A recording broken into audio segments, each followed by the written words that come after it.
Don't get nervous, I have notes to keep it short. So. First I'm going to read two scriptures and let you know how that applies to my life. So, Proverbs 19:20 says, "Listen to advice and accept instruction, and in the end you will be wise." And Proverbs is a good book, by the way. Anyone who's ever heard me speak, I love Proverbs. But Proverbs 28:13, "He who conceals his sins does not prosper, but whoever confesses and renounces them finds mercy." I have a personal experience. I have a personal experience to get this across. Early 2001, I came across some information regarding income tax laws and how they were written versus how they were administered, and that basically how they were administered, what they were breaking the law. So I looked into it, dug deeper and deeper, and the more I read, the more I was convinced that that was true. And so I followed through on that. I decided to pray about it, and I felt like that it was the truth, and I was convinced, and that to not go through with the truth was weakness. So I felt like the Lord told me to walk that path and fight that fight.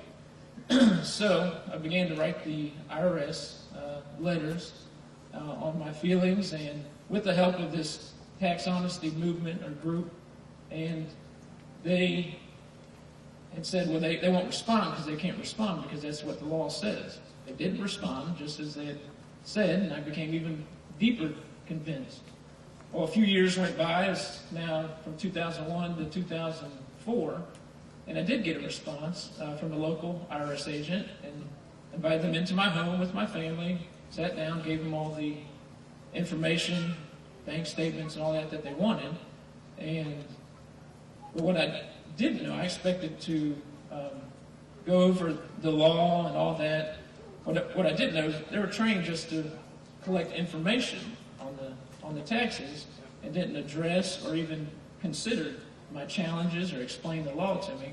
So with that, I became even deeperly, that's not a word, even more convinced. You can get away with stuff up at the pulpit, can't you?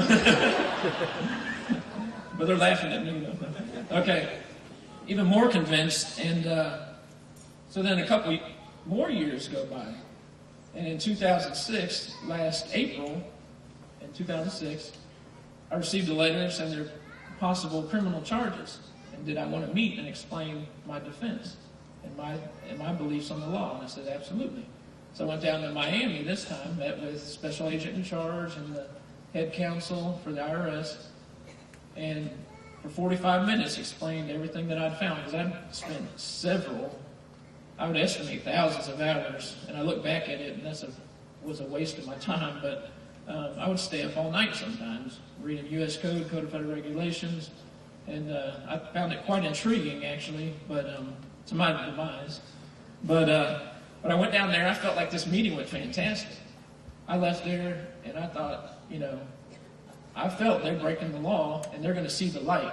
That's how well I thought that meeting went. Well, in February of this year, 2007, I met another IRS agent, and he gave me a paper, said summons to appear in court. So I went to court and was handed an indictment for willfully failing to file federal income taxes.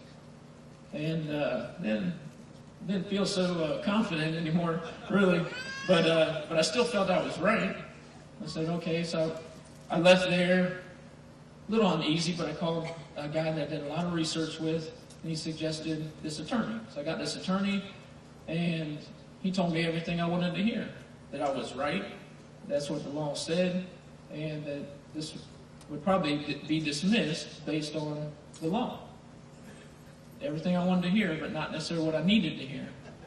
So July, a few months ago, I went to trial and was found guilty of 4 counts of willfully failing to file federal income taxes. And a few days later, met with Pastor Buddy and myself.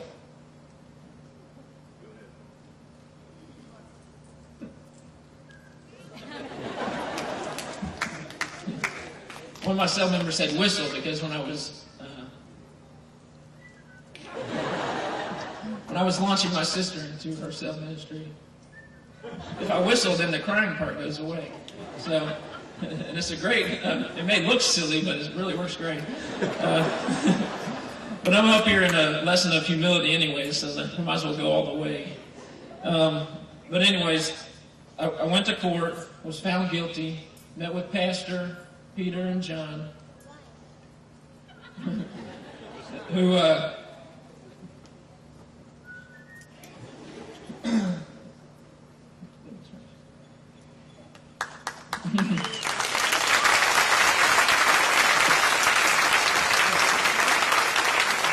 they loved me enough to tell me the truth. Love you too, man.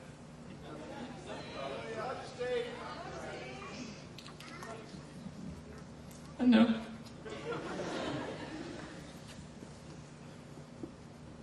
Yeah. He asked me to submit, and I said, oh, I don't have to pray about that. I'm already submitted to your leadership. No. See, I met with him before, after I was indicted, and told him I felt like I'd heard from the Lord to do this.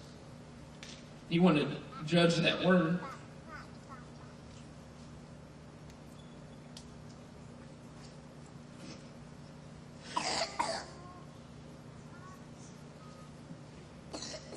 I only have a limited amount of time